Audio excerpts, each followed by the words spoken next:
Mapagpalang araw po sa ating lahat. Ang aking pong bahagi ngayon ay Exodo, Kabanata 6, talata 1 hanggang 6. Sinabi ni Yahweh kay Moises, "Makikita mo ngayon kung ano ang gagawin ko sa paraon.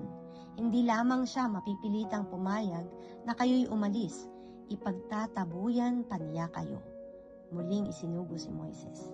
Sinabi ng Diyos kay Moises, "Ako si Yahweh, nagpakita ko kina Abraham, Isaac at Jacob bilang makapangyarihang Diyos, ngunit hindi ako nagpakilala sa kanila sa pangalang Yahweh. Gumawa ako ng kasunduan sa kanila at nangako akong ibibigay sa kanila ang Kanaan, ang lupaing tinirhan nila noon bilang mga dayuhan. Narinig ko ang daing ng bayang Israel na inaalipin ng mga Ehipsyo at hindi ko nalilimutan ang ginawa kong kasunduan sa kanilang mga ninuno. Kaya ito ang sabihin mo sa mga Israelita, ako si Yahweh, ililigtas ko kayo sa pagpapahirap ng mga Ehipsyo.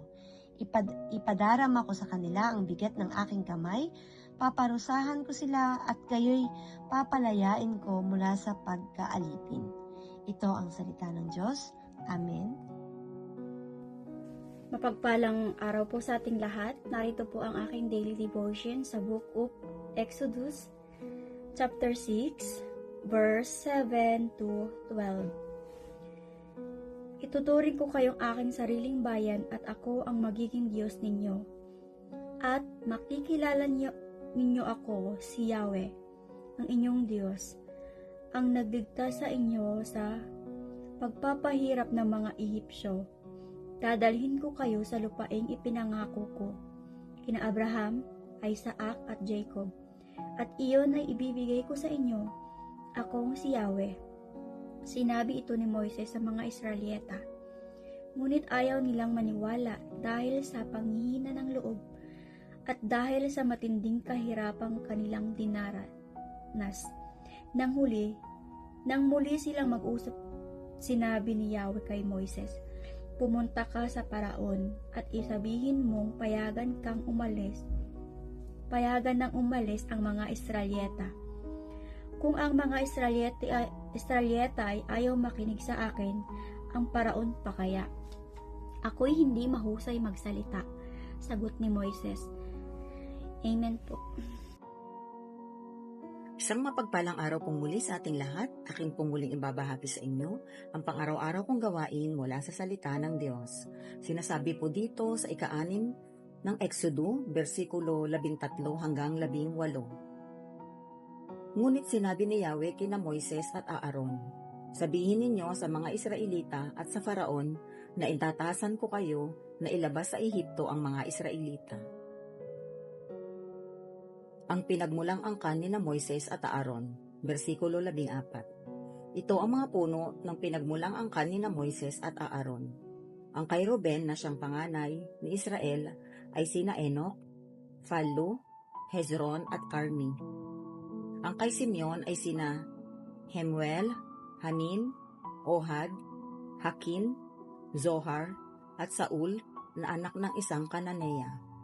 Kay Levi naman ay sina Gershon, Kohat at Merari. Si Levi ay nabuhay ng 137 taon. Ang naging anak naman ni Gershon ay sina Libni at Simi.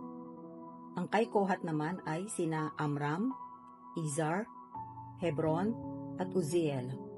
Nabuhay si Kohat ng 133 taon. Ito po ang mga salita ng Diyos. Salamat po sa Diyos.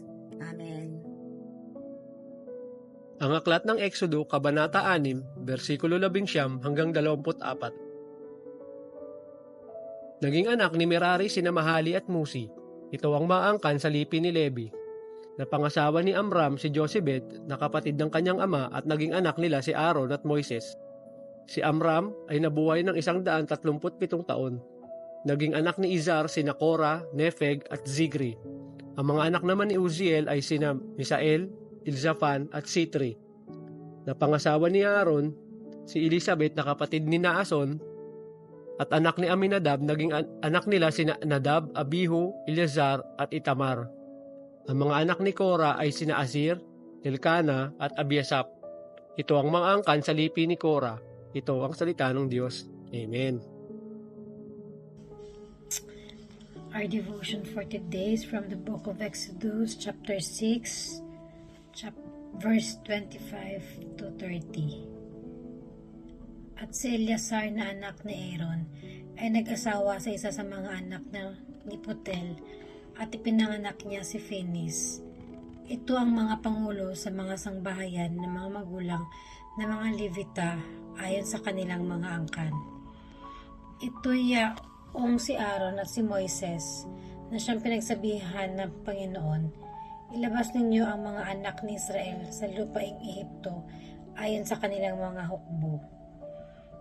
Ito ang mga nagsalita kay Faraon na hari sa Ehipto upang ilabas ang mga anak ng Israel sa Ehipto.